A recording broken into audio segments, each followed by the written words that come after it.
to hear what he has to say and what comments there are on the College of Agriculture. So with that, Dean, welcome to the committee.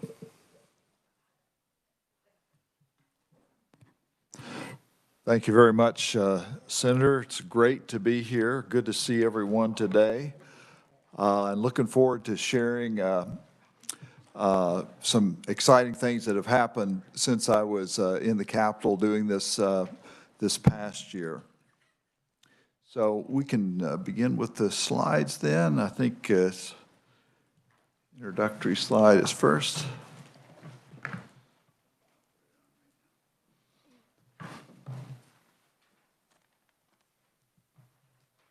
Okay.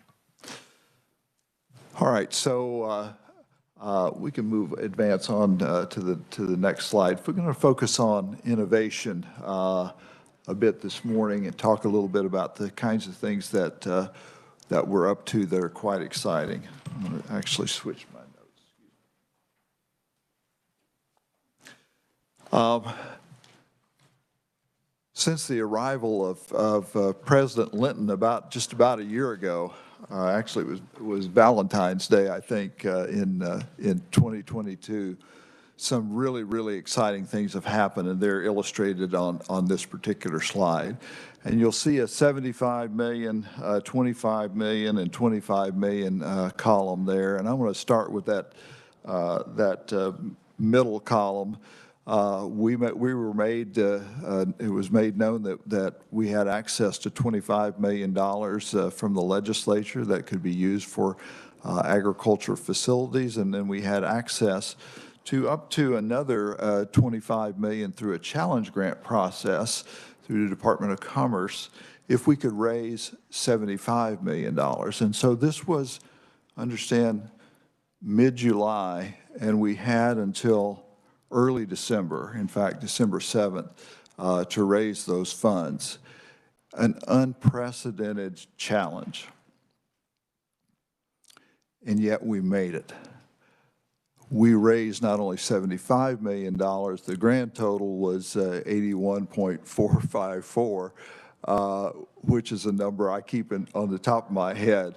It was just spectacular, and that happened because of the trust that is felt for K-State, the College of Agriculture, the confidence that was provided, I think, by the new administration, and the work that we've been doing as a college to maintain stakeholder relationships for many years. And so in particular, I'd note, because they were on the football field at the Texas Tech game, the Kansas Farm Bureau and Kansas Soybean, which came through with $5 million and $4 million commitments respectively. So it was the trust that got us there. Unfortunately, as I speak to you today, we don't know yet if we're going to be awarded that additional 25 because the date for awarding has been pushed back somewhat. We can talk about that at the conclusion of my presentation if time allows. So I'll move on to the next slide. I'm going to talk to you about 4 projects that we're proposing that are going to be impacted by that $125 million. That's the sum of what we expect to accumulate, plus other fundraising we still need to do. But this is exciting because this is the first opportunity to really upgrade a serious backlog of deferred maintenance that's in the College of Agriculture and K-State Research and Extension. So this first slide illustrates one of the projects that's going to be on the main campus. The building is going to be situated between Call and Weber Hall. We've been calling it the Global Center for Food and Ag Innovation. It's really a replacement it's a replacement plus for Schellenberger Hall and Feed Technology Hall, which currently houses the world's only Department of Grain Sciences and Industry. And we're going to connect those with Call and Weber Hall and include significant renovations to those buildings as well. So the goal here is to really remove the barriers for interdisciplinary research, teaching, create a great student experience for what will amount to really over half of the undergraduate majors in our college would be represented in this collection of buildings. We're really very, very excited about that. And again, we can talk more about that one as we move towards the end of the presentation. So next slide, please.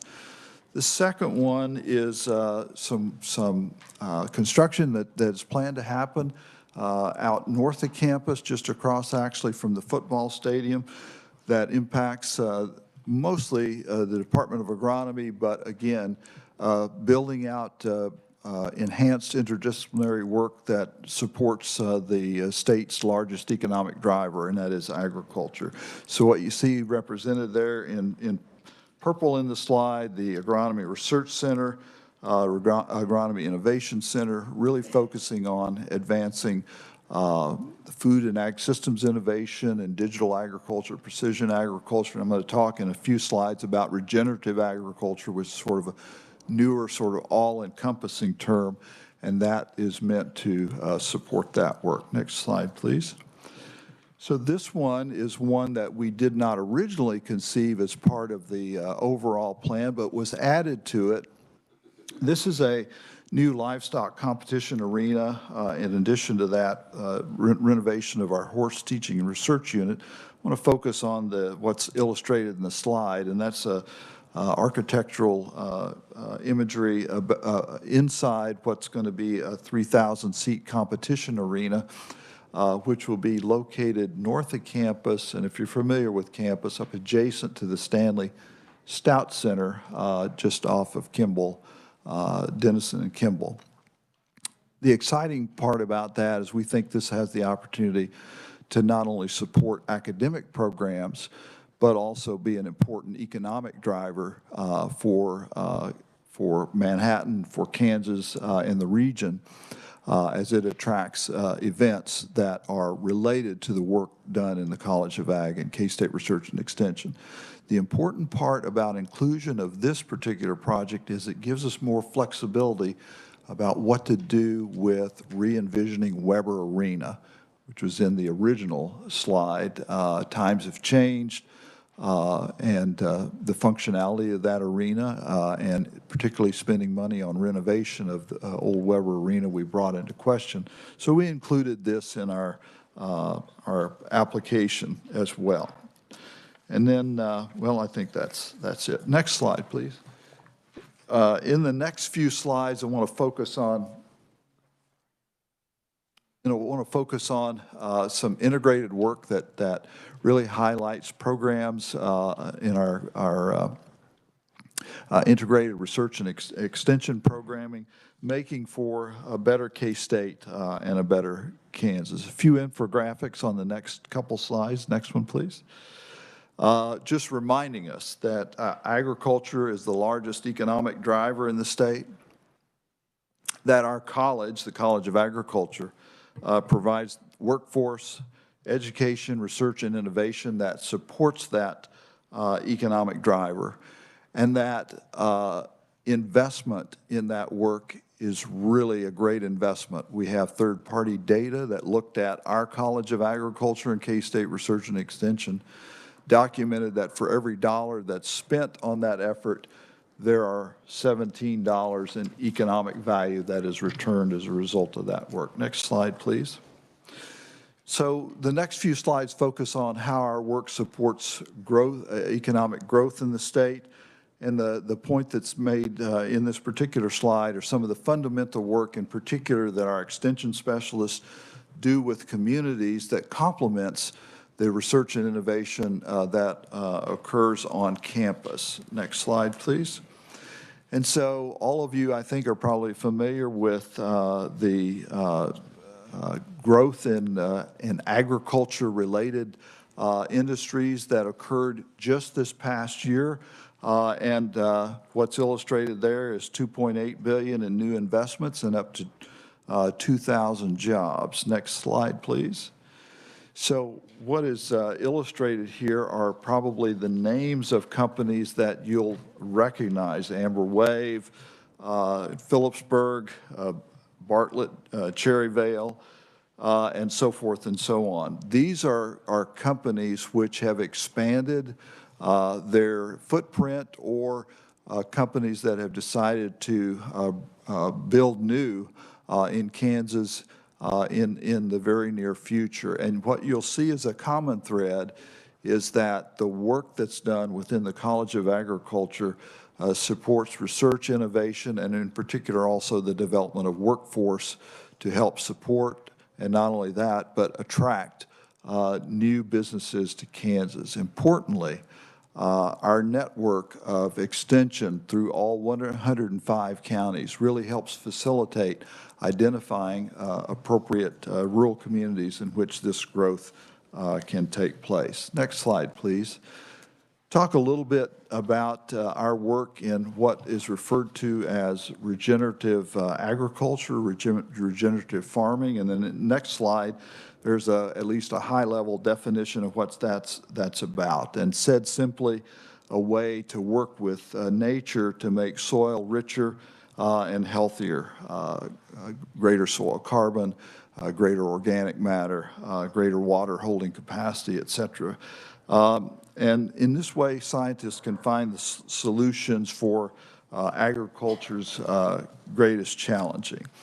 In the next slide and in the coming 3 or 4, highlight the work of some of our faculty, some of which have never been featured in a presentation. We want to make sure that we highlighted that work. Here, Dr. Craig Rosenboom, one of our agronomists, works on cover crops, supporting increased organic matter and soil carbon, and better structure for water infiltration as a result of some of Craig's work. Next slide, please. One of our entomologists, Dr. Tanya Kim, does a lot of work with insect ecology and approaches to pest and weed control using techniques that exploit the good work of good insects to really attack those that are harmful to crops. Next slide, please. New faculty member in animal sciences, Dr. Logan Thompson, just arrived at K-State, really working on regenerative grazing in Kansas. And of course, the grasslands are so important to the ecology in the state, and in particular, economically supporting the beef cattle industry in particular.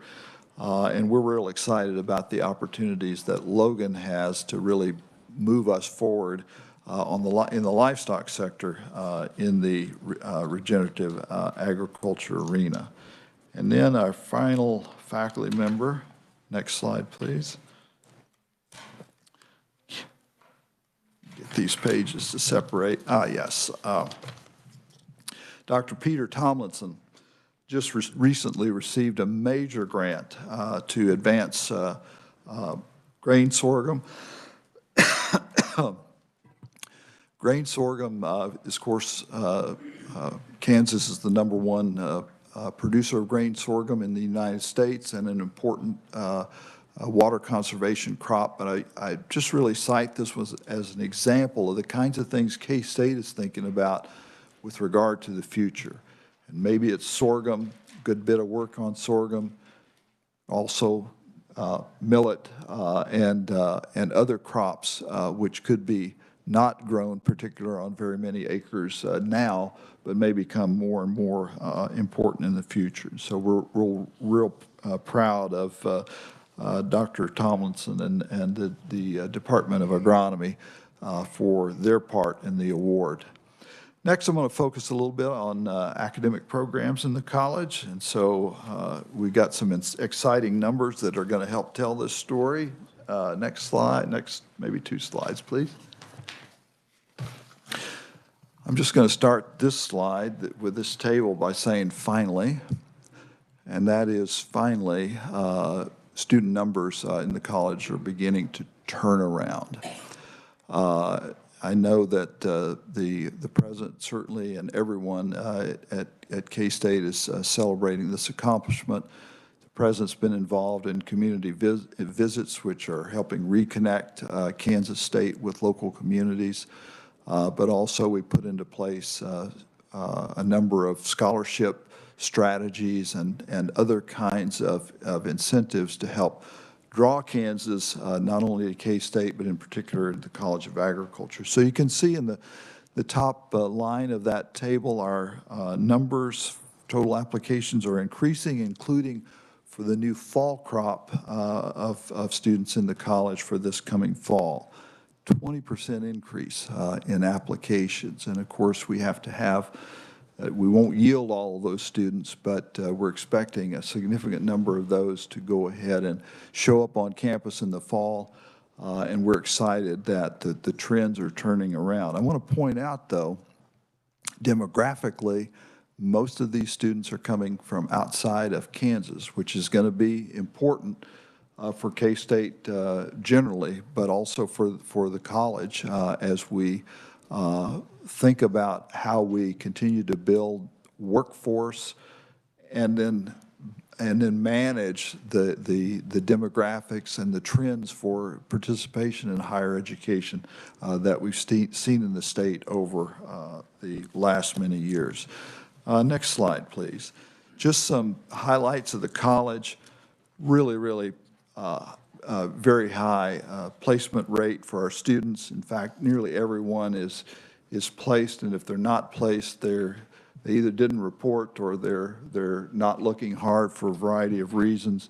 Very favorable student-to-faculty ratio, and a great number of clubs and external activities for students to get involved with that take them outside of the classroom and broaden their educational experience at K-State.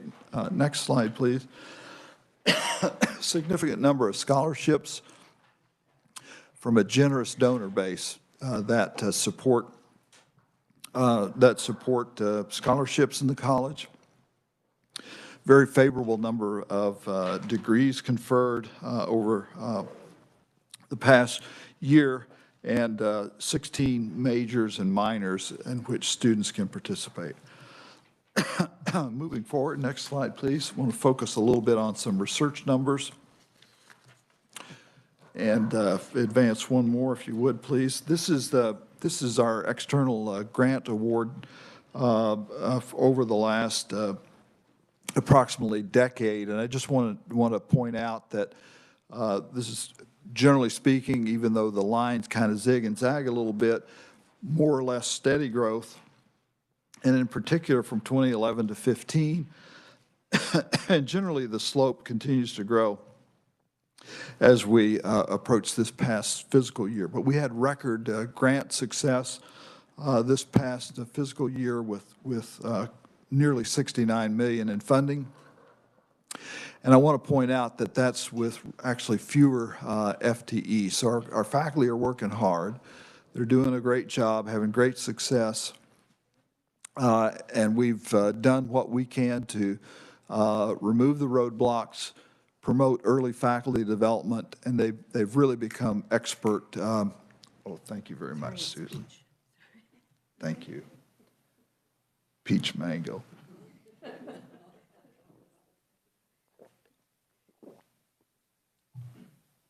Yeah, excuse me for that. Okay, next slide, please. This is a different measure. The university and all R1, Research 1 universities report to the National Science Foundation a statistic called research expenditures. So this is more than expenditures on research from grants. This is from grants, from state sources, from foundation sources, all sources that are coded research. So every university, K-State, KU, Wichita State, that are R1 universities report this statistic. The blue bar in this graphic represents the entire K-State research expenditures, again, since 2011. And what I want you to note, the green bars represent our contribution as the College of Ag and K-State Research and Extension. We are nearly half, 40+% of the total research expenditures at the university. And the point of that is we have a very important footprint, of course, as the land-grant university in the state and supporting the state's largest economic driver. And so we're very, very pleased with that. And of course, we're always hoping we can continue to grow it in a very effective manner. Okay, I'll keep moving, and I'll wrap up with the final few slides, just reviewing for you where the funding comes from. That supports our mission areas, and the way we've broken it out here, I think this slide is, next slide, please. Agricultural Experiment Station, that is our statewide research enterprise. I'll just take a minute to explain that. That's the Manhattan campus, plus all of our research sites sprinkled across the state, collectively referred to, and this references actually the original Hatch Act language of Agricultural Experiment Station. So this is officially the Kansas Agricultural Experiment Station. You can see the vast majority of our funding, well, 60% at least, grants and contracts that our researchers receive. I want to point out that that blue slice of the pie really funds programs and research. It's seldom, very rarely used to support faculty because it ebbs and flows a bit. The source for faculty, for extension specialists and so on that are going to be around for years and years to execute those programs are really funded by the green slice of the pie, which are our state appropriation, and to a much lesser extent to our smaller federal appropriation as well. Thank you. Next slide, please. So our Cooperative Extension Service, the highest slice of that pie there is from local units, from county and district appropriations, followed by state appropriations, a smaller slice of grants, and then federal appropriation of about $5.5 million to extension. And then finally, next slide, College of Agriculture. The overwhelming majority of that comes from state appropriations plus student tuition, and then some of those dollars to support the academic programs supported by grants and contracts. Next slide, please. And so I just want to express my appreciation for the funding provided by the state, not only for our core programs, research, teaching, and extension, but also this year for the opportunity to finally address some things with regard to our pretty substantially challenging deferred maintenance problems on campus. And we've got a laundry list of those, but we are, again, really so appreciative for state support to help support the Kansas economy in such an important way. And so in the final slide, I believe that is the last slide, so this just indicates that this is just the beginning. There's more to do, and there's more and that's, I say that in the broadest sense. We've got a lot more students to educate. We've got a lot more research to conduct and a lot more translation of that research through our extension programs. And we've also got a continuing backlog of refresh and potentially new builds that need to happen across our entire system. So you're all aware of challenges in livestock units, buildings on campus, and those kinds of things. So we're trying to really take a very, what we think is a reasonable approach to prioritizing where we start first, where we go next, and so forth and so on. So with that, I think I've concluded, Senator Kirshen, my presentation. I'll be happy to have a nice discussion with the committee. Thank you. Thank you very much. We sure appreciate that, you bringing that to us today. It's a lot of good information, and the slides all show us projects really look headed for the future. So, committee, any questions up front? Senator Dahl. Thank you, Mr. Chairman. Thank you, Doctor. I was kind of shocked by the out-of-state versus the in-state. What state, or is there a particular state that we seem to focus on? So I'd say most recently, Missouri has become a very, very important state for us as well. But with the favorable tuition situation. I think what I'm hearing from our Associate Dean for Academic Programs, Dr. Mosier, there's been a tremendous increase. In fact, I don't have it off the top of my head. I wouldn't be surprised if those 2023 numbers from out of state represent a lot of Missouri students. How many of them are from outside of the United States? Do you have a lot coming in from other countries? I tell you what, I'm going to have to get back to you on that. That number has actually come down post-COVID. Yeah. Senator Ware? Thank you, Mr. Chair. I am especially excited about your regenerative grazing program. Dr. Thompson leading it there. I was lucky enough to take a tour of a bison ranch in South Dakota recently, and they do exactly what's described here and have been for quite a few years and are finding great success with it.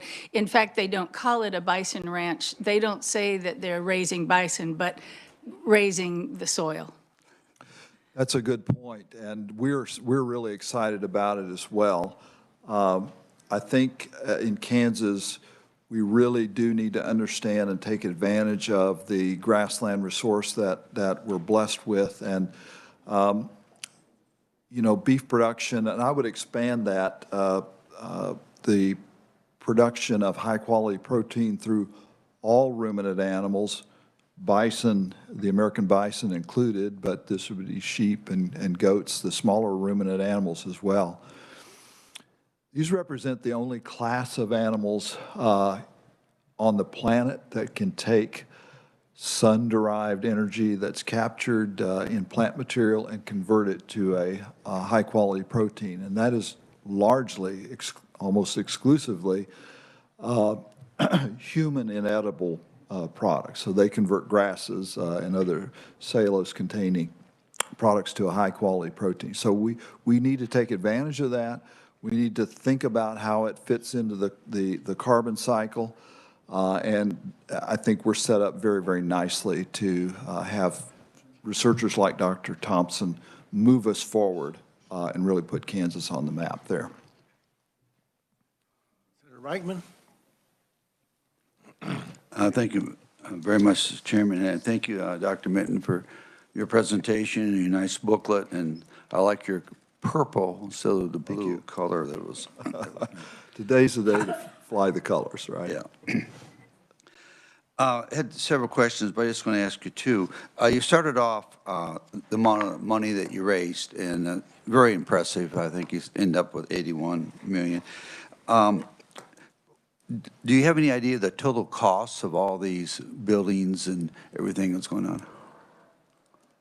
Yeah, so that'll be a at least two-part answer, but the first part is what we proposed in our current challenge grant to the Department of Commerce, you know, is going to be in the $200 million range. And so if we are successful with our challenge grant, we put that with the $25 million that was appropriated without a match, plus the 75 plus we've raised, that's a little over $125 million. So we've got, we just had meetings yesterday. We've got more funds to raise. So that's about a $200 million accumulation that you know, we could lump into phase one. Phase two is going to be at least that. I'd say in the college, and this is going to be an underestimate because we've got all our outstate units as well. We've got in excess, I'd say, of 450, maybe closer to 500 million in backlog that's needed. So that's a big bite. You can be overwhelmed by the enormity of the task, and you know, but we're approaching it like we're going to plan and be ready for the next opportunity and work hard to make it happen. Thank you. And the next one, I was pretty impressed when you was talking about the agriculture and the economic driver, you know, for our state. And when it says the K-State Egg Teaching, Research, Extension, Support Egg and the Sound Investment, and then it says every dollar spent yields a $17 return to the economy. That's pretty impressive. My question is, and I'm not questioning it, I just know how, I mean, how do they get to that number? Well, there's some technical, economic impact programming that is used called an M-plan analysis, which is an input-output.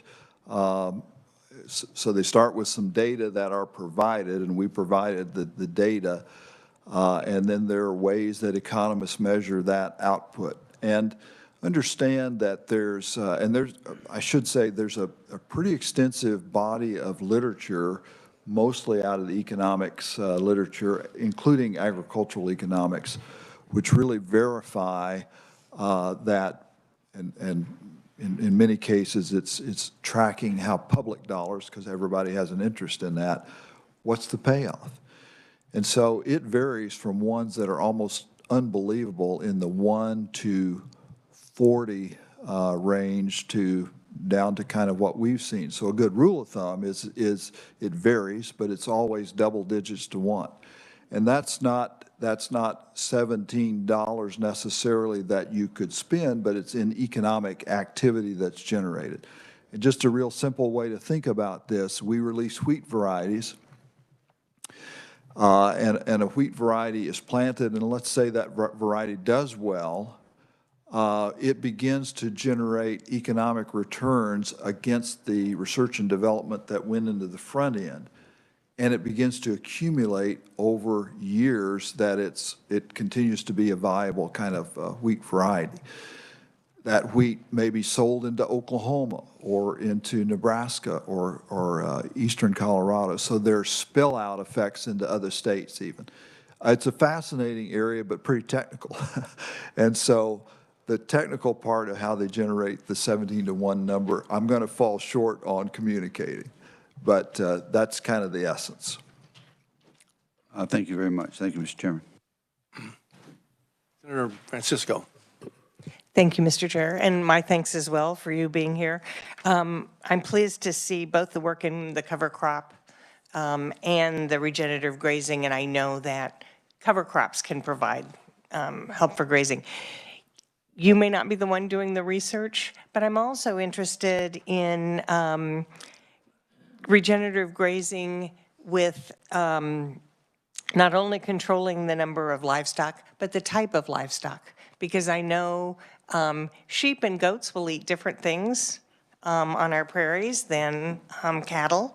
And I think it's also important to understand if we're going to maintain our prairies and not be overrun with some of the less desirable plants that, goats are good for that. So I don't know if we have any comments about that.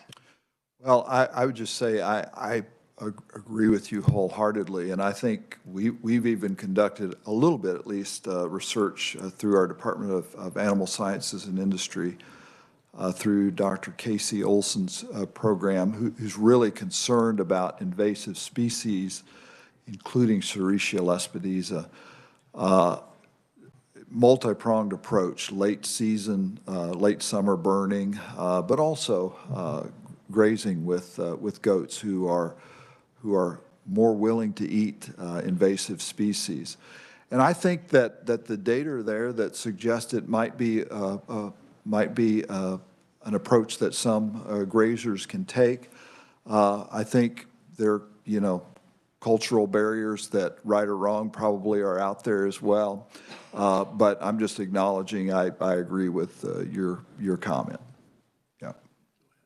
Then another comment we heard earlier in this committee from the Kansas Rural Center, and they talked about the amount of fruit and vegetables that Kansans were buying compared with the amount that we were producing.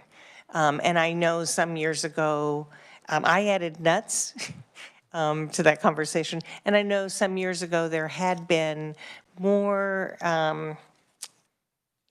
support from K-State for specialty foods. So also interested in how we can support those kinds of directions in terms of local food, in terms of specialty crops. That's a great question. I know exactly what you're talking about. We used to be down at Chitopa, and we're not any longer. A variety of reasons there, most of them related to retirements. But it's also reflected in the fact that you know, the bandwidth of the ESARP line that supports our research and extension subagency, you know, it's just not grown. And so what we're doing is really focusing on where we can make an impact. And I would say in particular, our Olathe campus is focused on specialty crop production and in protected agriculture. And then we've got a program over there which is referred to as urban food systems, but it's urban, I would say urban, peri-urban. We think there are opportunities, I think particularly in the eastern third of the state, for growers to take advantage because they may be close to Kansas City or Wichita, so they've got markets they can take these items to. It is a great option for some growers, and we have some individuals interested in apples and other tree fruits as well. Mm-hmm. I have a couple of questions to talk about. First of all, your presentation was really good. The pictures here and the plan that's in place looks solid. So, but I have one question is that last year we funded a $350,000 new needs assessment for the dairy innovation, mm-hmm. And I've talked to the Secretary of Agriculture, and they're in the process of doing that. And where are we at on that in that picture? Because the amount of dairy cows, there are 75,000 cows out there in Kansas. There's going to be more than that. The issue is, too, that Hillmar cheese is going to have cattle, and they're going to send a product that we raise here in Kansas all over the United States. So that's really a big exporting challenge, too, but it's good news. So where are we? I think other than the renovations at Call Hall, I hadn't heard anything about facilities or location. I know it's down the road, but we don't want to get lost in the process here. So would you have a comment on that? Well, sure, and I appreciate the question. I think the way I would answer that is the need is obvious, and we acknowledge that. What we have to do is we have to prioritize this long list of things that need to be done against you know, the funds that we can raise against it, and also maybe help from public sources, maybe from the state or wherever the case might be. And that's the way we've been communicating that. We do not at all, we acknowledge the need for renovation of our dairy teaching and research unit. So as funds become available, it would make its way to a higher priority. Any other questions? Seeing none, we'll let you have some closing remarks. Well, again, I want to thank the committee for the opportunity to come and share with you all. We're really excited about what's going now. We're super excited about the opportunity to finally at least begin renovating some of our facilities that are in dire need. And one more, just again, appreciate obviously the support from the state at all the levels that I mentioned in my presentation. Thank you so much. Thank you very much, Dr. All right. Take care. Committee, no other business. We are adjourned.